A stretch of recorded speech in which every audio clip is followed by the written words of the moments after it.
Merci Nico. Bonjour à tous. Il est 11h30. Je vois qu'on a déjà 13 participants, 13 connectés. On va attendre quelques minutes, 1 minute, 2, et ensuite, on va démarrer ce webinaire. Et on fera les présentations.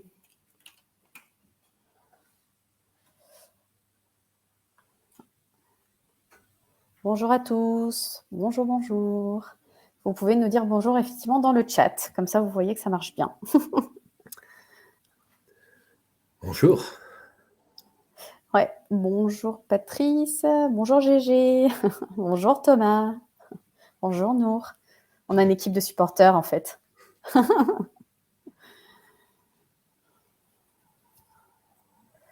Hop. Bon, il est 11h31. On va commencer doucement. Alors, je me présente. Je suis Fanny Dana, Head of Client Success Manager chez Zest. Ça fait maintenant 2 ans et demi que je travaille chez Zest. Auparavant, j'ai travaillé aussi dans le retail, notamment en tant que directrice régionale. Et c'est pour ça que c'est toujours un plaisir pour moi de pouvoir animer les webinaires autour de ce sujet très passionnant. Encore plus un plaisir aujourd'hui puisque je suis avec la présence, j'ai le plaisir d'animer ce webinaire avec Jean-Marc Perronne, qui est directeur ressources humaines du groupe Chantel Lingerie. Bonjour Jean-Marc. Bonjour Fanny. Merci d'avoir accepté cette invitation. Je vais vous laisser la parole d'ici quelques minutes. Avant cela, une introduction au webinaire. Alors, le webinaire va durer environ 30 minutes. On a calculé 30 minutes, donc un webinaire plutôt court et percutant. Si vous avez des questions en termes de logistique, vous pouvez soit les poser au fil de l'eau, dans le chat directement, ou bien vous pouvez attendre la fin. Dans tous les cas, nous allons avoir une session de 5 minutes de foire aux questions pendant laquelle on va avoir le plaisir de pouvoir répondre à vos questions. Donc voilà, vous pouvez les poser au fil de l'eau. Peut-être qu'on va peut-être y répondre pendant le webinaire d'ailleurs, ou bien vous pouvez attendre la fin. Dans tous les cas, sachez qu'il y a une petite session de foire aux questions de prévue pour qu'on puisse y répondre. Voilà côté logistique. Ensuite, donc merci à tous d'être connectés aujourd'hui. Le sujet de ce webinaire concerne notamment l'industrie du retail et on va faire un close-up justement sur le retour d'expérience de Chantel Lingerie. Je pense que c'est un mystère pour personne. L'industrie du retail est pas mal secouée depuis maintenant quelques années. Alors, on pourra mentionner les gilets jaunes, ensuite la grève des transports, le Covid, la guerre en Ukraine. Enfin voilà, en général, l'industrie du retail est toujours impactée directement par les actualités économiques et sociales. Certains diront, et surtout vu la disparition de grands noms du marché dernièrement, certains diront qu'ils n'ont pas su prendre le tournant du digital, d'autres diront que non, on n'a pas craqué le mystère. Pour l'instant, on ne sait pas trop ce qui se passe. La réalité, c'est que les collaborateurs terrain sont aussi ceux qui en pâtissent le plus. Ils sont notamment pris en sandwich face à des clients de plus en plus exigeants et à des stratégies d'entreprise des fois peu ou pas comprises. En tout cas, ils naviguent dans des sables mouvants et ils ne savent pas à quelle sauce ils vont être mangés. Donc, nous avons la chance aujourd'hui et d'être le partenaire aussi de Chantel qui justement, le groupe Chantel Lingerie qui arrive à tirer leur épingle du jeu.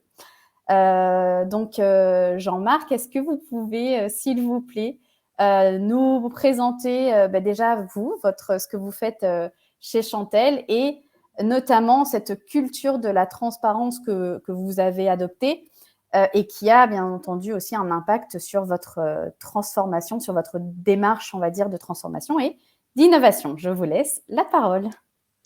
Merci Fanny. Tout d'abord, bonjour à toutes et à tous et merci du temps que vous consacrez à cette présentation parce que je sais que chacune et chacun d'entre vous doit avoir un agenda bien chargé en ce moment. Donc on va essayer de se montrer digne de cette confiance.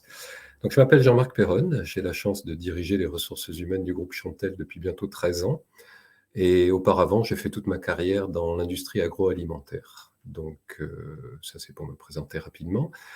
Le groupe Chantel est une entreprise qui conçoit, fabrique, commercialise des articles de lingerie féminine à travers le monde, majoritairement en Amérique du Nord, en Europe, au Moyen-Orient et un peu en Asie. Et c'est une entreprise qui a, depuis quelques années, on va dire 5-6 ans, entrepris un virage stratégique. Nous commercialisons nos produits auprès de 4 canaux de distribution principaux. Le premier, c'est celui des détaillants indépendants, les corsetières de quartier. Le deuxième, c'est celui des grands magasins que vous connaissez tous, comme le Printemps, les Galeries Lafayette, à travers le monde. Le troisième, c'est celui des boutiques de retail en propre, auxquelles Fanny faisait référence. Par exemple, en France, nous possédons 150 boutiques Darjeeling, ainsi qu'une trentaine de boutiques Chantel. Et puis le quatrième canal qui s'est beaucoup développé depuis la pandémie, bien évidemment, c'est Internet. Internet à travers nos sites propres ou à travers les sites de ce qu'on appelle des pure players, comme Amazon ou Zalando, ou alors les sites de certains de nos clients, comme les grands magasins qui peuvent eux-mêmes posséder leur site Internet. C'est ce qu'on appelle du B2B2C. Donc ça, c'est pour présenter rapidement l'entreprise qui compte 5000 salariés dans le monde, qui est intégrée verticalement, puisque nous possédons nos propres usines de fabrication à l'étranger, avec des salariés Chantel. Et donc, notre caractéristique, c'est d'être une entreprise familiale. Une entreprise familiale, c'est très confortable parce que ça a des valeurs. Hein. On a une vision en général à moyen et long terme. Et actuellement, nous transitionnons entre la 5e et la 6e génération, puisque l'entreprise existe depuis 180 ans. Cette 6e génération a choisi, il y a quelques années, d'opérer un virage stratégique et d'une politique multimarque, puisque nous commercialisions auparavant nos produits sous plusieurs marques, Chantel, Passionata, Chantal Thomas, Femilette, d'opérer un virage vers une monomarque, une marque ombrelle, qui permettrait de commercialiser tous nos produits sous la marque Chantel, avec des déclinaisons par catégorie. Toute proportion gardée, et je suis désolé, c'est une comparaison très masculine, c'est comme si nous comparions notre marché à celui de l'automobile et qu'un groupe ultra puissant comme Volkswagen, VAG, décidait du jour au lendemain de fusionner ces 4 marques, Volkswagen, Audi, Seat et Skoda, sous une seule marque, en choisissant la plus premium qui est Audi, et en disant désormais toutes nos voitures s'appellent Audi quelque chose. Alors, donc effectivement, c'est un gros changement. Ouais. Comme vous le mettez comme ça, c'est vrai que ça fait un gros impact. Oui, alors vous imaginez ça décliné au niveau de l'entreprise avec des collaborateurs et des collaboratrices qui sont habitués depuis des années à fonctionner avec ce référentiel de marque. Ça peut générer de la confusion, des interrogations, un manque d'adhésion, un désengagement. Et pour nous, il était prépondérant d'embarquer tout le monde, parce qu'une caractéristique de l'industrie textile comme la nôtre, c'est de quasiment plus avoir de centres de formation en France. L'industrie textile s'est déplacée vers l'Asie depuis une vingtaine, une trentaine d'années, et il n'y a quasiment plus d'écoles de formation pour former des textiliens. Donc, pour nous, recruter, développer, former des collaborateurs et arriver à les garder à bord le plus longtemps possible est stratégique, parce qu'il est très très long de former un bon cadre dans les domaines de l'industrie textile. Donc il nous a fallu embarquer tout ce monde-là, et c'est dans ce sens que nous avons choisi d'utiliser Zest. Fanny en parlera tout à l'heure bien mieux que moi, qui est un outil, un baromètre de climat social, et qui permet également de mesurer les critères d'engagement et de motivation au sein de l'entreprise, et qui nous sert désormais de boussole dans tous nos changements. Merci Jean-Marc. Est-ce que vous pouvez nous parler un petit peu plus de sur la culture de la transparence dans ce projet de transformation ? Oui, alors la culture de la transparence fait partie intégrante de notre ADN. Encore une fois, en tant qu'entreprise familiale, il nous est peut-être un peu plus facile qu'à d'autres de développer un ADN et une culture propre. Nous ne dissimulons rien. Tous les chiffres sont connus de l'ensemble des collaborateurs, y compris au plus bas niveau de l'échelle. Et de la même manière, l'encadrement a cette culture de walk the talk, comme disent les anglo-saxons, c'est dis ce que tu fais et fais ce que tu dis. Il y a une grande humilité dans l'équipe dirigeante, et pour nous, le plus important, c'est que les collaborateurs sentent que l'équipe dirigeante tient compte de leurs avis et prend en compte leurs suggestions dans le pilotage de l'entreprise. C'est la raison pour laquelle, par exemple, nous avons choisi dans nos enquêtes de motivation de ne pas utiliser l'anonymat. Nous bannissons toute forme d'anonymat.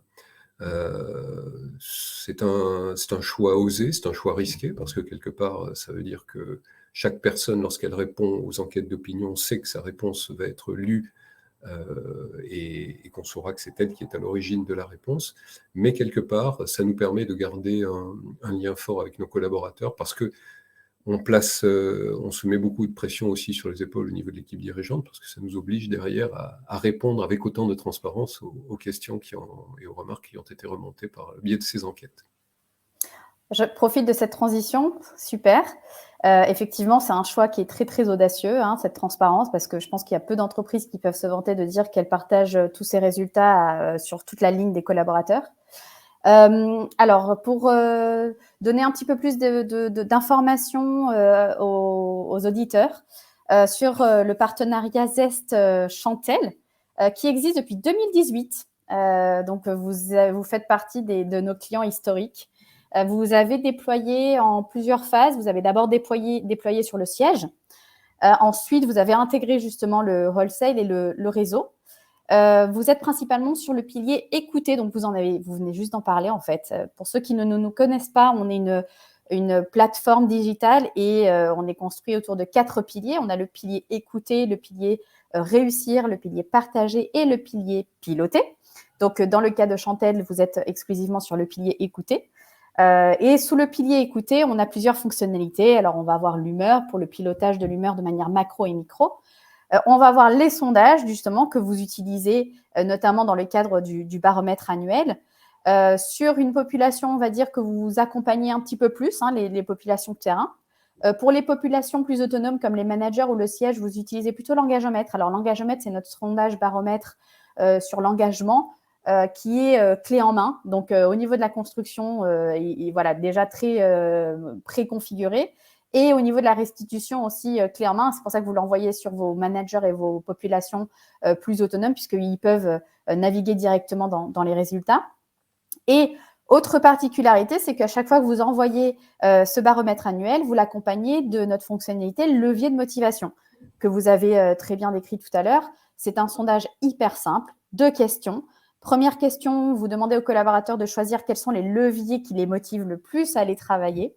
Et la deuxième question, c'est comment vous qualifiez, vous demandez aux collaborateurs de qualifier l'entreprise sur ces leviers de motivation, ce qui vous donne un super diagnostic justement sur est-ce que les collaborateurs sont bien alignés avec vos valeurs. Comme vous l'avez dit, la particularité aussi chez vous, c'est que vous faites toutes ces actions de manière publique. Donc, juste pour donner un petit peu plus de détails là-dessus, alors dans Zest, pour ceux qui ne nous connaissent pas, sachez que vous pouvez envoyer vos actions de 3 manières, avec 3 modes de réponse. Il y a le premier mode de réponse qui est anonyme, comme vous l'indiquiez, qui est normalement choisi par, on va dire, 80% de nos clients. Ensuite, on a le modèle au choix, où le collaborateur, vous laissez le choix au collaborateur de répondre s'il veut répondre en anonyme ou en public, qui est environ utilisé par 15% de nos clients.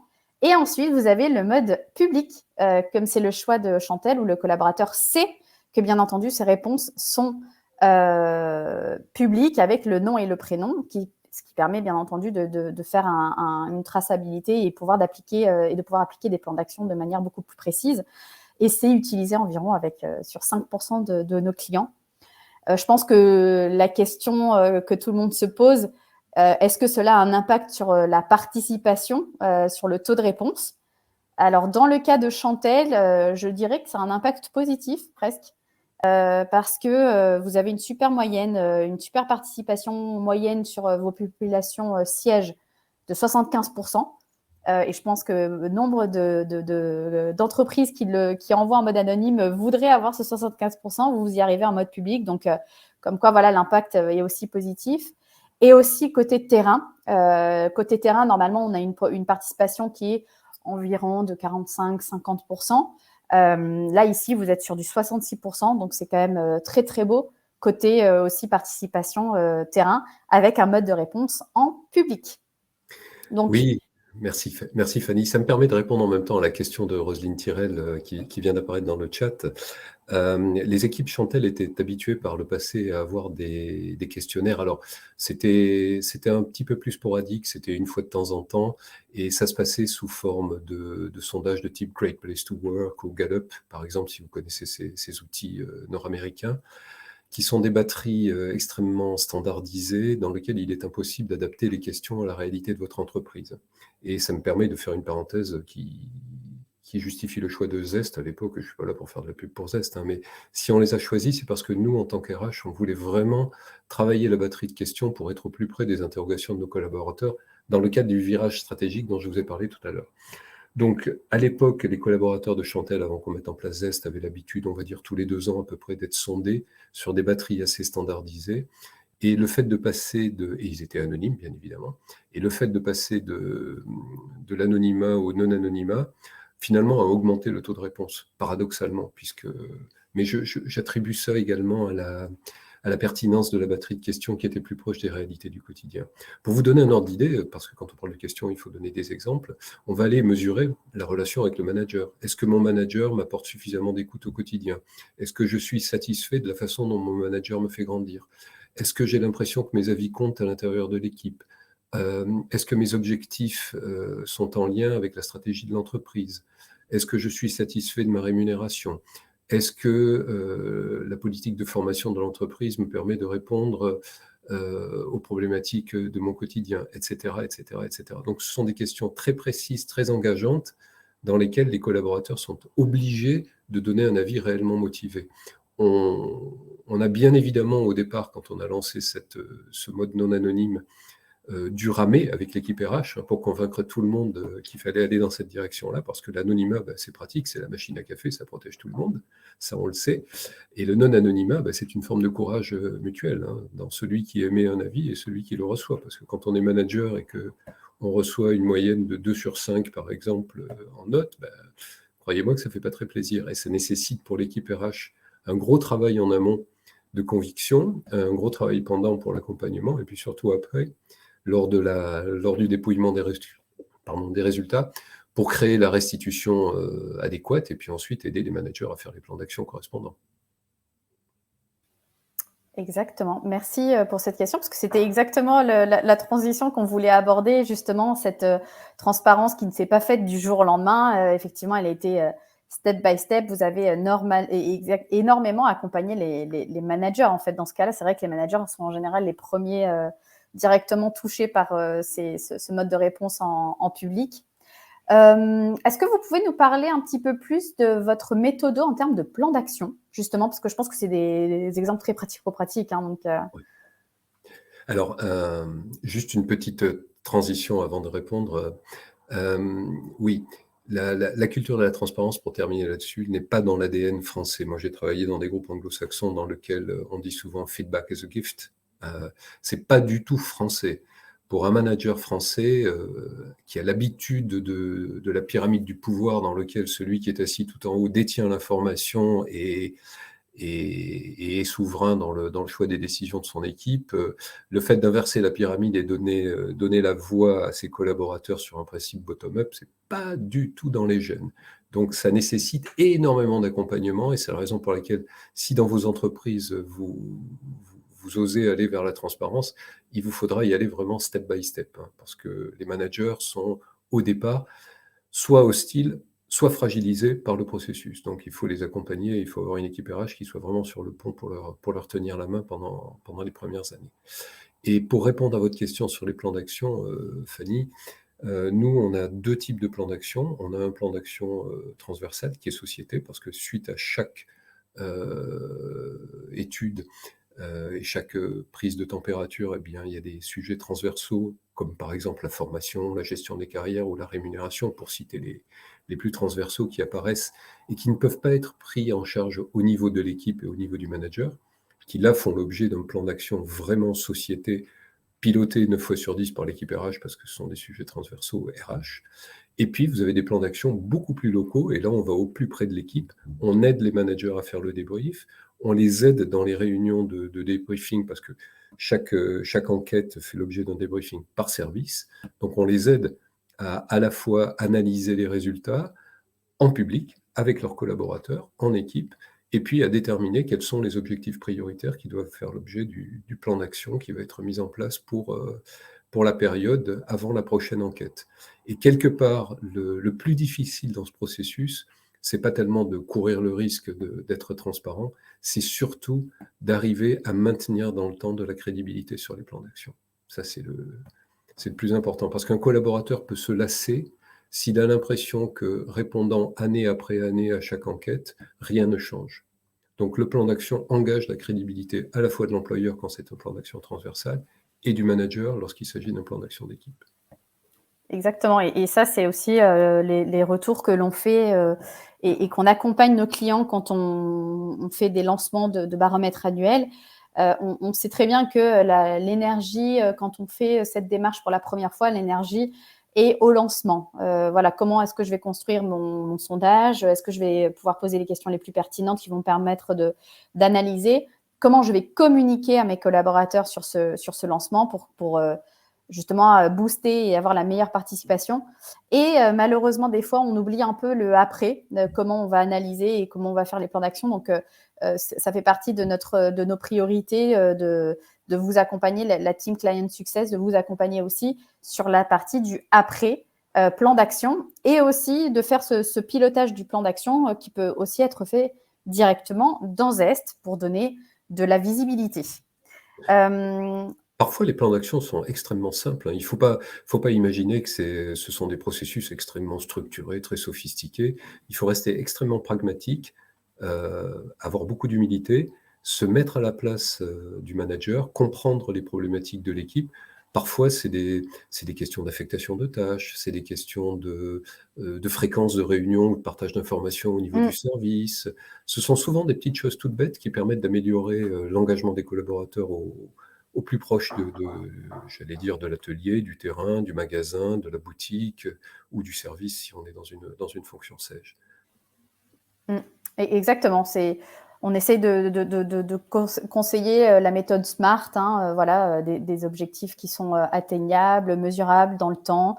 On recommande en général, nous, environ 3 objectifs ou 3 priorités maximum, parce qu'après, effectivement, les équipes ont tendance à se perdre et c'est encore plus compliqué, ça devient une usine à gaz dans le pilotage. Merci pour vos retours, Jean-Marc, sur ce sujet-là. Si on vous demande de prendre de la hauteur sur ces 5 ans d'expérience sur cette démarche, quel serait votre retour, quel serait votre bilan, les bénéfices, les enseignements sur cette démarche de manière globale? Ils sont nombreux, ils sont multiples, mais je vais en citer 2-3 peut-être de manière synthétique. Tout d'abord, en termes de management, lorsqu'on a fait la première enquête en 2018, l'item qui était le moins bien noté, c'était les relations avec le manager. Sur une échelle de 1 à 5, on était à peu près à 2, ce qui voulait dire que les salariés et les collaborateurs notaient de manière assez catastrophique la relation avec leur manager. C'est l'héritage de notre culture franco-française. Donc il a fallu, avec l'équipe RH, mettre en place un certain nombre de plans d'action. Alors ça a passé par de la formation, par du coaching. On a multiplié les actions en matière de formation, d'accompagnement, que ce soit du digital, que ce soit du blended, que ce soit du présentiel, que ce soit du coaching individuel, que ce soit du coaching digital. Parfois, dans certains cas, on a pris des décisions qui, là aussi, étaient courageuses. C'est la crédibilité du plan d'action qui était en jeu. On s'est séparé de certains managers dont l'enquête nous a démontré que leur comportement n'était pas en rapport avec les valeurs de l'entreprise. Et aujourd'hui, on a la fierté de constater que l'item manager est l'item le mieux noté lorsqu'on fait l'enquête Zest. Donc là, on peut mesurer, au bout de 5 ans, tout le travail qui a été accompli en matière de culture managériale. Un autre élément qui nous a surpris et qui nous a bien aidé également, parce qu'il a beaucoup progressé, c'est l'équilibre vie privée, vie professionnelle. Et tout à l'heure, on parlait du besoin de rétention dans des entreprises comme les nôtres qui n'arrivent pas à trouver à l'extérieur des collaborateurs qui connaissent le domaine d'activité et qu'il faut donc former et accompagner tout au long de leur vie professionnelle chez nous. L'équilibre vie privée, vie professionnelle, surtout avec une population à 85% féminine, c'était prépondérant pour nous. Et on s'est rendu compte qu'on était relativement mauvais sur le sujet il y a encore 5 ans.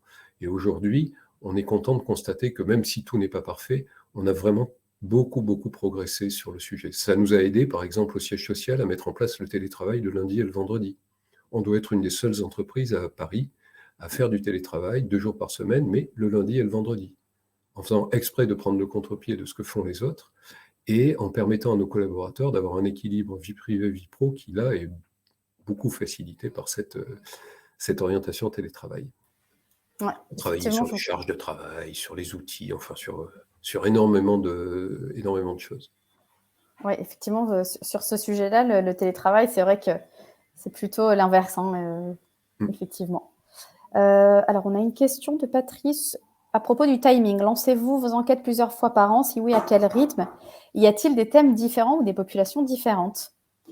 Je vous laisse répondre. Jean-Marc, ou vous voulez que je prenne la question? Vous pouvez prendre la question, Fanny, vous le savez aussi bien que moi.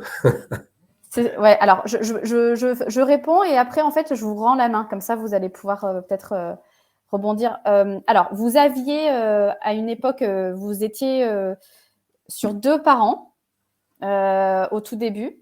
Ensuite, quand vous avez inclus la population retail, donc il y a 1 an, vous avez eu les remontées de l'équipe terrain, comme quoi 2 par an, c'était malheureusement trop rapide, surtout sur les populations terrain, pour mettre en place les plans d'action. Donc cette année, vous allez repartir sur un rythme normalement de 1 par an. Et oui, effectivement, des populations différentes, puisque vous avez des populations, comme vous l'avez dit, les populations de siège, vous avez aussi les populations, ce qu'on appelle les labs, ateliers, et aussi les populations directement terrain, donc avec wholesale et retail. Donc ça, c'est en termes de... Après, pour les thèmes différents, je vous laisse répondre. Oui, alors il peut y avoir des thèmes différents, notamment dans les établissements industriels et logistiques, parce qu'on a encore en France un petit établissement industriel à Épernay, et on a 3 plateformes logistiques et de conditionnement à Corbie, à Villers et à Péronne, en Picardie.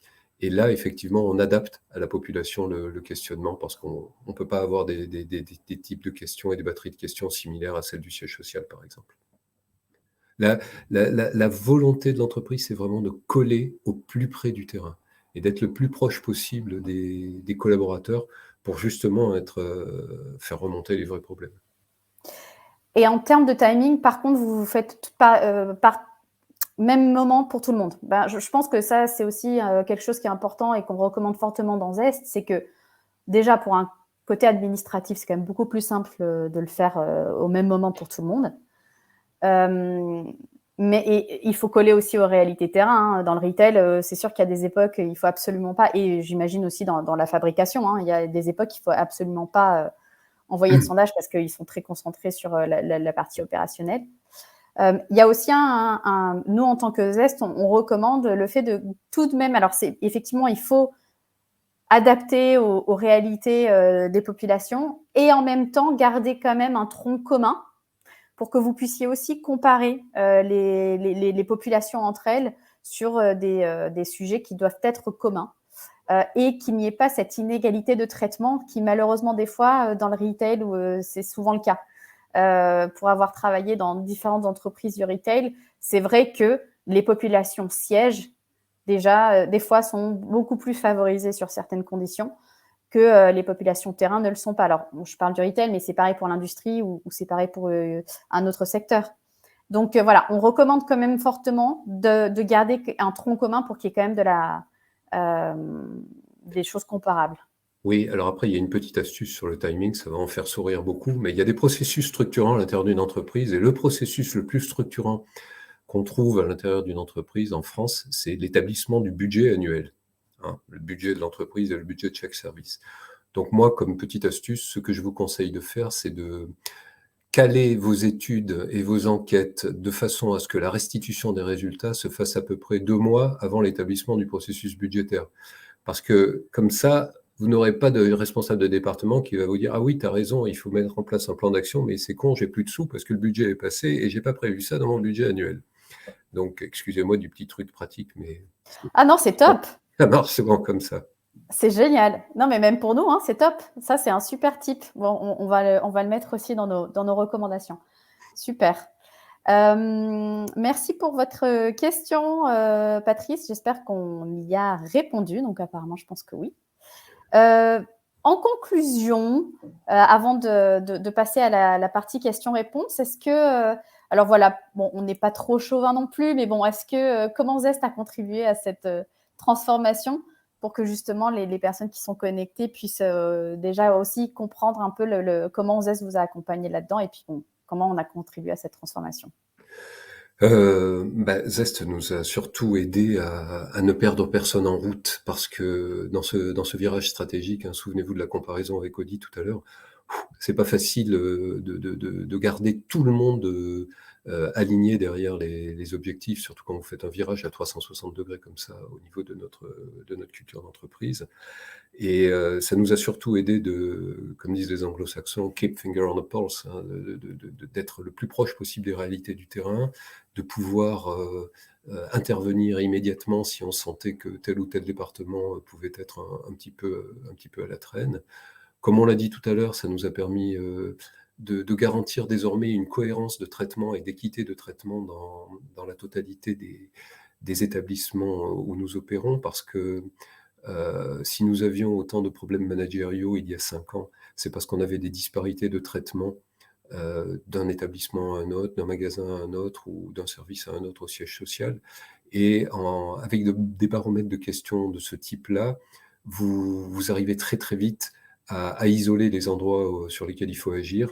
Et derrière, et c'est la crédibilité de la fonction RH qui est en jeu, ça vous permet d'être sûr qu'à tout endroit de l'entreprise, le même événement est sanctionné positivement ou négativement, ce qui crée une cohérence de pratique RH et qui permet de crédibiliser l'action de l'équipe RH. Et au-delà de tout ça, ça nous permet effectivement, comme on le disait il y a quelques minutes, de garder tout le monde aligné et motivé derrière les nouvelles réalités de l'entreprise et nos nouveaux enjeux stratégiques. Exact. Merci beaucoup, Jean-Marc. Effectivement, ça fait partie on va dire des recommandations ou au moins des bénéfices que dernièrement on partage souvent. C'est il y a l'execution gap quand vous avez une super stratégie, mais au final la stratégie n'est rien si vous n'avez pas les people qui suivent derrière. Donc, effectivement, un outil comme Zest vous permet de mesurer l'adoption de cette stratégie, comment elle a été comprise, comment elle est vécue par les équipes, parce qu'effectivement, je pense que ça arrive souvent où dans les sièges ou dans les entreprises, on fait des super stratégies et au final, l'exécution n'est pas du tout adaptée au terrain. Et donc, malheureusement, les meilleures stratégies ont des fois tendance à tomber à l'eau à cause de ça. Jean-Marc, merci beaucoup pour toutes ces recommandations hyper pratiques, sans langue de bois, en toute transparence, comme d'habitude. Donc, c'est toujours très, très agréable. Alors, on a déjà répondu à quelques questions pendant le webinaire. Il est 12h03. On a quelques minutes pour les personnes qui auraient peut-être des dernières questions. Dans tous les cas, en tout cas, j'en profite pour remercier encore une fois chaudement Jean-Marc de nous avoir fait l'honneur de participer à ce webinaire. La préparation a été aussi très sympa. Vous êtes d'ailleurs actuellement en pleine campagne qui a été lancée la semaine dernière. Oui, et on est déjà à 40% de taux de réponse au bout d'une semaine. Exactement. Voilà, donc ça c'est très bien. Donc c'est déjà très prometteur. Tout à fait. Alors, est-ce qu'on a quelques dernières questions? Je vais peut-être laisser 1 minute. Et sinon, de toute façon, j'enchaîne. Alors, j'ai peut-être moins un problème de connexion parce que je vois qu'il y a des gens qui essayent qui tapent, mais je vois pas de questions. Donc, bon, je me dis ça va peut-être passer à la suite. Merci. Ah, ok. Merci. Y a-t-il une différence d'approche culturelle si vous adressez des populations collaboratives? Ah ouais, à l'étranger. Oui, c'est une super question. Merci de l'avoir posée parce que c'est vraiment le sujet sur lequel on bosse en ce moment avec l'équipe. Alors, aucun souci si vous êtes en Europe continentale. On n'a pas de problème culturel puisqu'on est en train là d'étendre le processus dans nos filiales étrangères. Un petit bémol avec les pays scandinaves de culture protestante, dans lequel traditionnellement il n'est pas de coutume de se plaindre. Donc là, dans ces pays-là, que ce soit la Suède, la Norvège, la Finlande, vous avez vu d'ailleurs que récemment la Finlande a été élue le pays du monde dans lequel il fait le mieux vivre. Dans ces pays-là, vous aurez des gens qui vont répondre spontanément que tout va bien. Alors qu'en réalité, culturellement, on sait que c'est pas du tout le cas. Donc, on touche du doigt les limites de l'exercice. Même chose en Asie du Sud-Est, par exemple, on a une usine en Thaïlande et une usine au Vietnam. Culturellement, on parle pas de son chef. On peut pas émettre un jugement sur le chef parce que le chef, c'est quelqu'un de sacré, donc il est impossible de le critiquer. Et puis, on a également 2 usines au Maghreb, une au Maroc et une en Tunisie. Et là encore, il peut y avoir des problèmes culturels liés à l'appréciation des réponses. Donc je dirais que quand on est en Amérique du Nord, en Europe, avec le petit bémol que j'évoquais par rapport aux pays scandinaves, ça va. Si vous allez un petit peu plus vers l'Asie ou l'Afrique du Nord, par exemple, là, c'est un peu plus compliqué. Et dans ces cas-là, est-ce que vous recommanderiez, parce que je vois, nous, avec nos clients qui sont dans la même situation, de beaucoup vous appuyer de relais locaux, du coup. C'est les relais Oui. des champions, on va dire, qui ont ces 2 casquettes, hein, qui ont la casquette un pied avec le siège français, enfin, j'ai pas envie de dire siège français, mais bon, voilà, qui font cette connexion entre le siège et en même temps les cultures étrangères.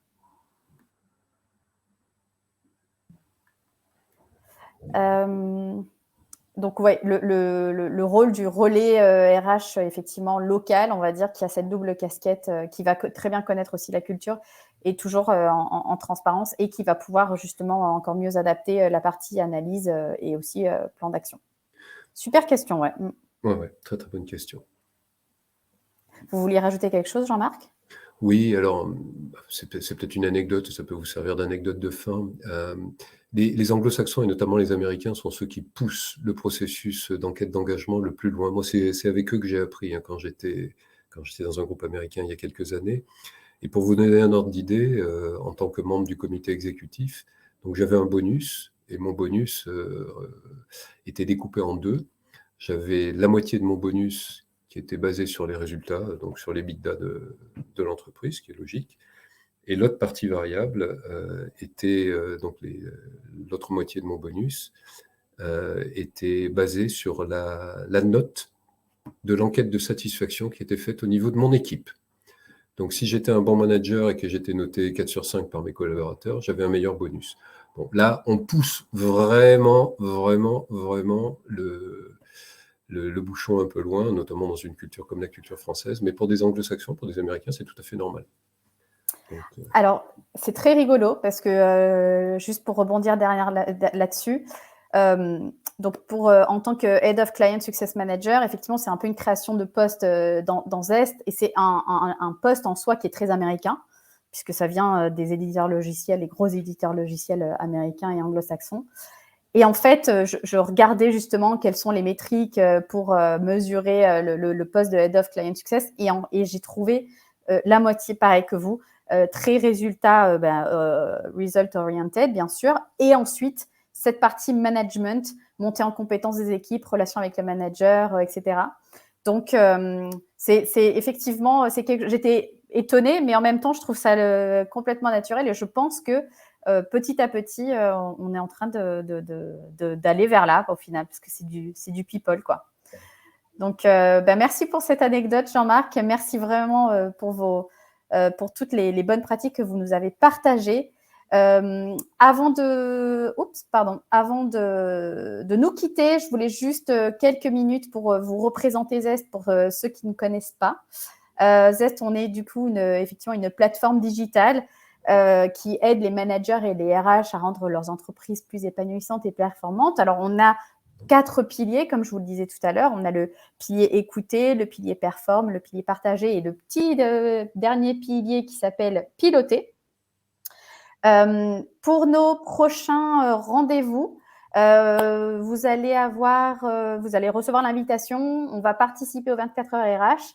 Le webinaire va être animé par David Guillochot, un de nos DG chez Zest, et va l'accompagner David Rodriguez, qui est le HRBP de notre client Célio, donc avec qui on a l'habitude de partager des bonnes pratiques et qui participe aussi à la co-construction du produit, tout comme Chantel d'ailleurs. Vous avez pas mal participé aussi dans la co-construction de notre produit, on vous en remercie.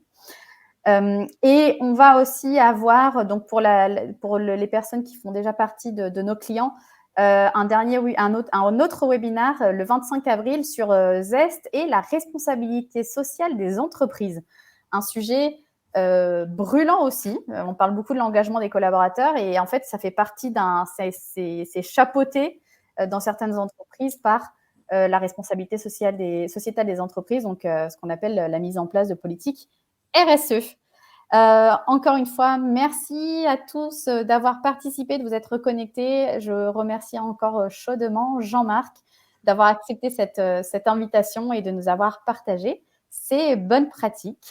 Et si vous avez des questions, alors on vous invite à vous orienter vers votre client success ou bien votre sales exécutive et on espère vous retrouver à nos prochains rendez-vous. Encore merci à tous. Merci beaucoup. Merci à tous et à toutes. Merci. Au revoir. Au revoir.